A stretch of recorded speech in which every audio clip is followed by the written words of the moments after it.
Hello दोस्तों, हम हैं हड़प्पा निवासी।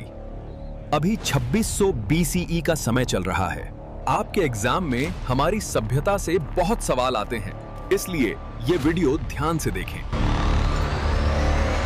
आज से करीब 5000 साल पहले हमारे देश की धरती पर ऐसी सभ्यता बसती थी जो न सिर्फ शानदार शहरों का निर्माण करती थी, बल्कि बेहतरीन नालियां, चमकदार बर्तन और अनोखी मूर्तियां भी बनाती थी।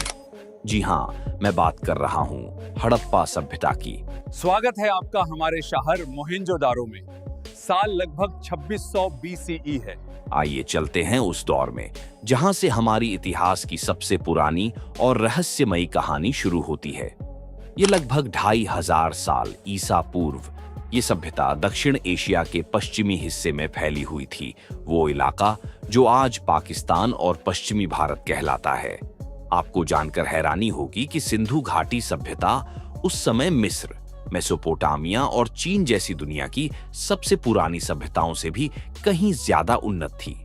सन 1920 में जब भारतीय पुरातत्व विभाग ने यहाँ खुदाई करवाई तो हड़प्पा और मोहनजोदड़ो जैसे दो बड़े नगरों की खोज हुई।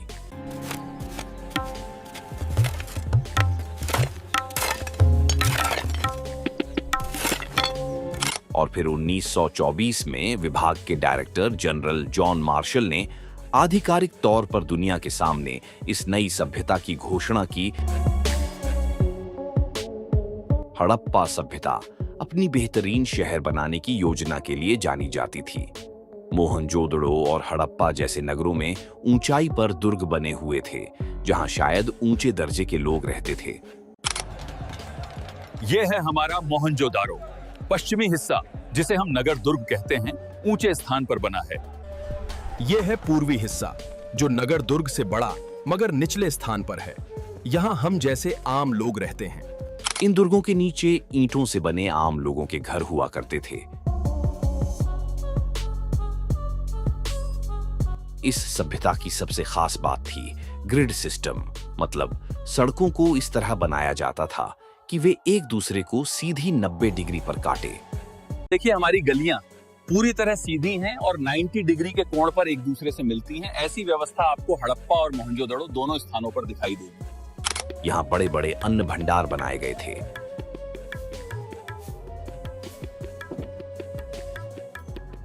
हड़प्पा सभ्यता वाले पक्की ईंटों का इस्तेमाल करते थे, जबकि उसी समय मिस्र में कच्ची ईंटों का प्रयोग होता था। हम मजबूत पकी ईंटों से घर बनाते हैं। इनके शहरों में नालियों की व्यवस्था बेहद शानदार थी। हर छोटे बड़े घर में अपना नहाने का स्थान और आंगन होता था। कालीबंगा में ज्यादातर घरों में कुएं नहीं मिले। लोथल और धौलावीरा जैसे नगर मजबूत दीवारों से घिरे हुए और हिस्सों में बटे हुए थे। यह है हमारा महान स्नानागार, पक्की ईंटों और जलरोधी गारे से बना। हड़प्पा सभ्यता के लोग कांसे की चीजें ढालना जानते थे। तांबा राजस्थान की खेतड़ी की खदान से मिलता था और टिन शायद अफगानिस्तान से लाया जाता था। बुनाई के काम में इस्तेमाल होने वाले ठप्पे कई जगह मिले हैं। बड़े बड़े ईंटों के निर्माण से हमें पता चलता है कि वहां राजगीर और मिस्त्री वर्ग मौजूद था। ये देखो हमारी सील्स, स्टीटाइट से बनी, गेंडा बैल और पशुपति के चित्र। हड़प्पा वाले नाव, मनके और मोहरे भी बनाते थे। मिट्टी की मूर्तियां और चमकदार बर्तन बनाना उनकी खास पहचान थी। सोना, चांदी और कीमती पत्थरों से आभूषण बनाने वाले जौहरी भी वहां होते थे। हम हड़प्पा में ऐसे बर्तन बनाते हैं, देखो। ज्यामितीय डिजाइन और कितने मजबूत। सिंधु घाटी सभ्यता से बहुत ही कम लिखित प्रमाण मिले हैं और जो मिले हैं वो आज तक पूरी तरह पढ़े नहीं जा सके। इसीलिए यह समझना मुश्किल है कि राज्य व्यवस्था कैसी थी। किसी मंदिर के प्रमाण नहीं मिले हैं, इसलिए माना जाता है कि पुजारियों का कोई खास प्रभुत्व नहीं था। कई विद्वानों का मानना है कि हड़प्पा सभ्यता व्यापारी वर्ग के हाथों में थी। कुछ विद्वानों का यह भी कहना है कि वहां कोई शासक वर्ग नहीं था, सबको बराबरी का दर्जा मिला हुआ था। वहीं कुछ अन्य विद्वान मानते हैं कि अलग-अलग शहरों में अलग शासक वर्ग मौजूद थे।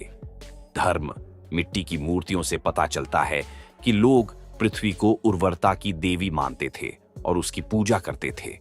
मिस्र के लोग जैसे नील नदी को देवी मानते थे, वैसे ही पुरुष देवता के रूप में मोहरों पर एक 3 सींगों वाला चित्र मिलता है, जिसे योगी की मुद्रा में बैठे दिखाया गया है। उसके चारों तरफ हाथी, बाघ, गैंडा और भैंसा बने हुए हैं। पैरों के पास हिरण हैं। देखो, हमारी ये मुहर, बीच में योगी मुद्रा में त्रिशूल चित्र, चारों ओर हाथी, बाघ, गैंडा, भैंस। इस चित्र को बाद में पशुपति महादेव का रूप माना गया। कई पत्थरों पर लिंग और स्त्री जनन अंग के चित्र मिले हैं। मैं मोहनजोदड़ो का पुजारी हूँ।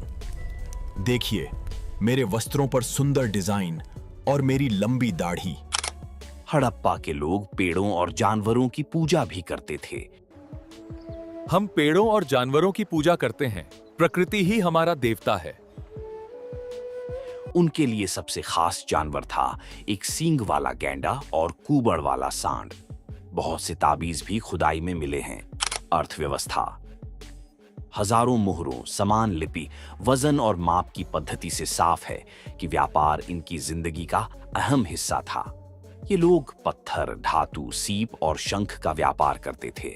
मुद्रा का प्रयोग नहीं था, बल्कि वस्तु विनिमय प्रणाली चलती थी। हमारे बाजार में हम बर्तनों को अनाज से बदलते हैं। देखो, यहाँ सब कुछ वस्तु विनिमय से चलता है। हमारी संस्कृति की जान। अरब सागर के किनारे इनकी समुद्री यात्रा व्यवस्था भी बहुत अच्छी थी। उन्होंने उत्तरी अफगानिस्तान तक अपने व्यापारिक ठिकाने बना रखे थे, जिससे मध्य एशिया से संपर्क आसान हो जाता था। हड़प्पा वाले लैपिस लाजुली मार्ग से भी व्यापार करते थे, जो अमीर वर्ग की पसंद माना जाता था। हम मेसोपोटामिया तक व्यापार करते हैं। अभी हम लोथल पहुंचने वाले हैं। यही हमारा सबसे बड़ा समुद्री व्यापार केंद्र है। अब सवाल ये उठता है कि आखिर इतनी महान और उन्नत सभ्यता अचानक गायब कैसे हो गई। इतिहासकार मानते हैं कि लगभग 1800 ईसा पूर्व के आसपास सिंधु घाटी सभ्यता का पतन शुरू हो गया था, लेकिन इसके कारण आज भी पूरी तरह साफ नहीं है।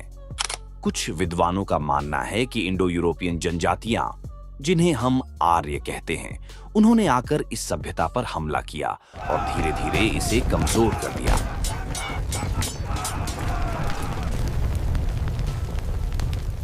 दूसरी ओर कई विशेषज्ञों का मानना है कि इसके पतन का असली कारण प्राकृतिक आपदाएं थीं। कहा जाता है कि उस क्षेत्र में भूगर्भीय हलचलें हुई, जिनसे बार बार भूकंप आते थे।